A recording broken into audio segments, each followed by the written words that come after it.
വണക്കം, വന്ദനം, നമസ്കാരം. Good morning to you all. സ്വാഗതം ചെയ്യുകയാണ് ട്രേഡർ ഓപ്ഷൻ ട്രേഡറിലേക്ക്. ഞാൻ നിങ്ങളുടെ സ്വന്തം കുരിശി.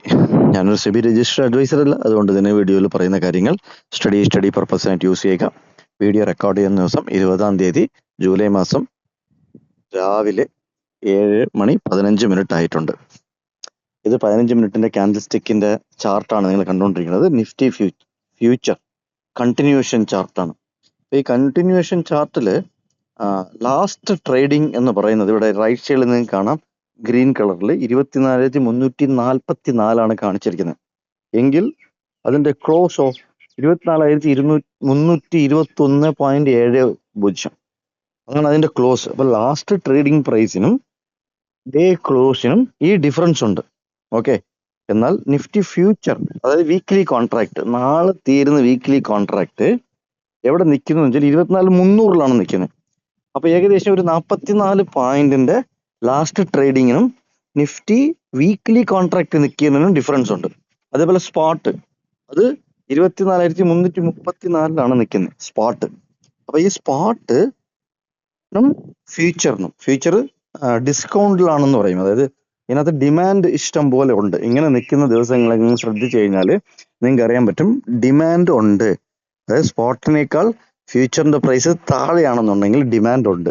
അതുകൊണ്ടാണ് നമുക്ക് ഈ NR7 കുറിച്ചൊക്കെ അന്ന് നമ്മുടെ കമ്മ്യൂണിറ്റി വാട്സാപ്പ് ഗ്രൂപ്പിൽ ഡിസ്കസ് ചെയ്തിരുന്നു. NR7 അതായത് നാരോ റേഞ്ച്, ഏറ്റവും കൂടുതൽ നമുക്ക് എഫക്റ്റീവ് ആയിട്ടുള്ളത് NR7 ആണ്. നിങ്ങൾ ഗൂഗിൾ ചെയ്ത് വായിച്ചു നോക്കുക. ഇതേപോലെ നിങ്ങൾക്ക് ചാർട്ടിംഗ് എന്ന് പറഞ്ഞ ഒരു വെബ്സൈറ്റ് ഉണ്ട്. അതിൽ പോയാൽ നിങ്ങൾക്ക് സ്കാനർ കിട്ടും. ആ സ്കാനറിൽ NR7, അതായത് NR7ന്റെ റൂൾ വളരെ സിമ്പിൾ ആണ്. ഇന്നലെ ഞാൻ അവിടെ നമ്മുടെ ലാസ്റ്റ് ട്രേഡിംഗിൽ ഗ്രൂപ്പിൽ ഇട്ടിരുന്നു വാട്സാപ്പിൽ. അതെങ്ങനെ ആയിരിക്കും വെച്ചാൽ ഒരു മദർ ക്യാൻഡിൽ, വലിയൊരു ക്യാൻഡിൽ, അതിനകത്ത് അടുത്തടുത്ത 6 ട്രേഡിംഗ് ദിവസത്തെ ക്യാൻഡിൽ, അങ്ങനെ നിന്ന് 8ാമത്തെ ദിവസം ഒരു ബ്രേക്ക്ഔട്ട് കിട്ടിയാൽ, അതായത് മദർ ക്യാൻഡിൽ ഇൻക്ലൂഡഡ് ആണ് NR7 7 ക്യാൻഡിൽ, അതായത് ഡേ ക്യാൻഡിലാണ് നോക്കേണ്ടത്. ഇത് ഡേ ക്യാൻഡിൽ ഇങ്ങനെ കിട്ടുന്നുണ്ടെങ്കിൽ സ്റ്റോക്കിലൊക്കെ നിങ്ങൾക്ക് നല്ല രീതിയിൽ ഒരു എൻട്രിയും ഒരു എക്സിറ്റും പൊസിഷനിലായിട്ട് പ്ലാൻ ചെയ്യാവുന്നതാണ്. NR7 എന്ന് പറയുന്നത് വളരെ എഫക്റ്റീവ് ആയിട്ട് വർക്ക് ചെയ്യുന്നതാണ്. നിങ്ങൾക്ക് വേണമെങ്കിൽ വരുന്ന ദിവസങ്ങളിൽ ഈ സ്കാനറിൽ പോയിട്ട്, അതിൽ സ്റ്റോക്സിന്റെ സ്കാനറിൽ പോയിട്ട് NR7 കൊടുത്തു കഴിഞ്ഞാൽ നിങ്ങൾക്ക് കിട്ടും. സ്റ്റോക്ക് ലിസ്റ്റ് ചെയ്യും. പക്ഷേ അതിൽ ഇഷ്ടം പോലെ കാണിക്കും. പക്ഷെ നിങ്ങൾ എങ്ങനെയാണ് റീഡ് ചെയ്യേണ്ടതെന്ന് പറഞ്ഞു കഴിഞ്ഞാൽ ഇങ്ങനെ ആയിരിക്കണം. വേണമെങ്കിൽ കാണിച്ചു തരാം. ഇത് ഫ്യൂച്ചറിലാണ് കാണിക്കുന്നത്. നമുക്ക് സ്റ്റോക്കിലാവുമ്പോൾ സ്പോട്ടിലും കാണാം. ഇതാണ്ടോ, ഓരോ ദിവസത്തെ ക്യാൻഡിലോട്ട് മൂവ് ചെയ്യാണ്. മനസ്സിലായോ? ഇതാണ്ടോ, അതായത് ഈ ദിവസം 8 ജൂലൈ മദർ ക്യാൻഡിൽ ഉണ്ടോ, വലിയ റെഡ് ക്യാൻഡിൽ 1, അതിനുശേഷം 2, അതിന് 3, 4, 5, 6, 7. ആ 7 ദിവസം കഴിഞ്ഞിട്ട് ലാസ്റ്റ് ട്രേഡിംഗ് ഡേ ഒരു ബ്രേക്ക്ഔട്ട് കിട്ടിയതുണ്ടോ? ബ്രേക്ക്ഔട്ട് കിട്ടി, മുകളിൽ ക്ലോസിംഗ് കിട്ടിയിട്ടില്ല.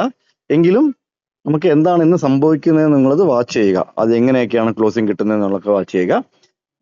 വലുതായിട്ട് പ്രീമിയം മെൽറ്റ് ആയിട്ടില്ല.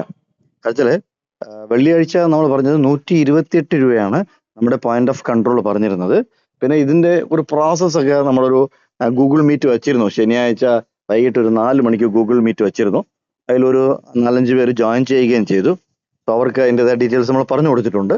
അപ്പോൾ ഇന്നത്തെ പോയിന്റ് ഓഫ് കൺട്രോൾ 124 രൂപയാണ്. ഇഷ്ടപ്പെടുകയാണെങ്കിൽ ലൈക്ക് ചെയ്യുക, സബ്സ്ക്രൈബ് ചെയ്യുക, മാക്സിമം ഷെയർ ചെയ്യുക. വീണ്ടും ഒരു വീഡിയോയിൽ കണ്ടുമുട്ടാം. കണ്ടത് നന്ദി, നമസ്കാരം. Thank you very much.